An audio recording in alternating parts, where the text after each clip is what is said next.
Oh, good afternoon guys. Tayo ngayon sa bahay. Paliban muna kami ng araw, wala kami kumain. Hindi muna kami naglaot. Yung kumpare ko doon nagmupra. Paano muna namin yung palipasin muna doon yung area. So, ang activity ko ngayon guys ay ito.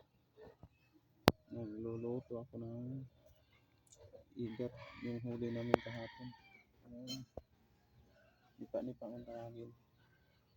Iadubo ko sa gata. Abang walang laot. So, yun guys.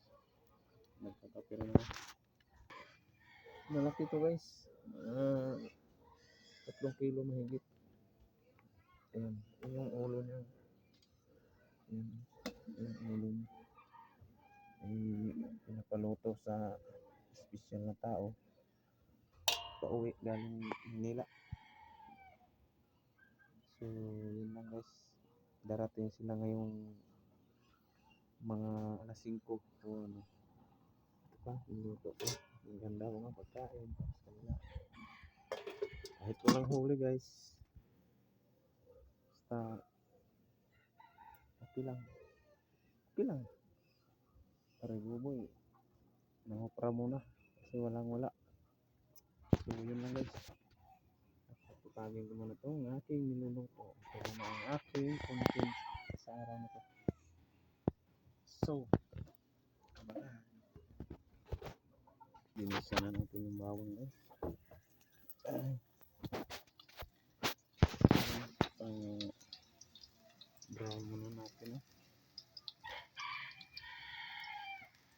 Ayan. Pag brown na. Sunod na natin si sili. Ayan. Galit sili Guys.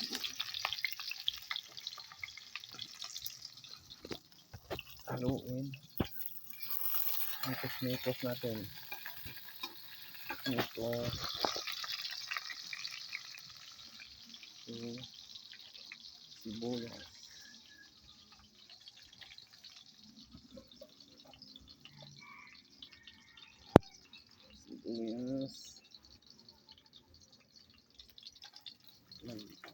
Hugas-hugay ng kamay. Bagong ligo. Ayan. Dito na kayo sa namin guys. Kasi dapat kami kusina. Kami kagawa. At ang huli ay luya. Ayan.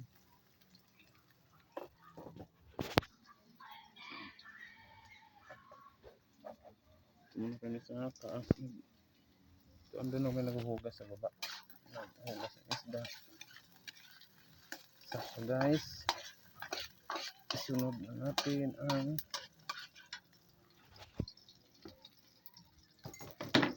nipa igat.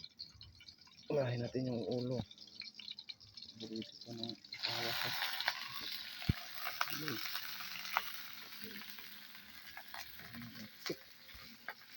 Ayan guys.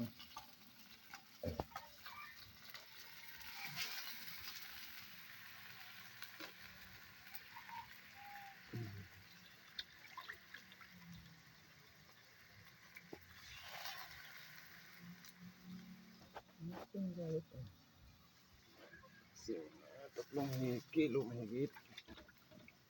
Puno na ang kawali. So, ganda na guys. Ayan na guys, ang itsura niya. Patuyuin lang natin. Taba ng balat. Yan. So, yun guys, ayan ang itsura niya. Lagyan ko ng kalahating coconut milk. So, mamaya pag tuyo niyan, ibuhos ko yun lahat para masarap ang lasa niya. Okay po. Ayan na. Tapos na.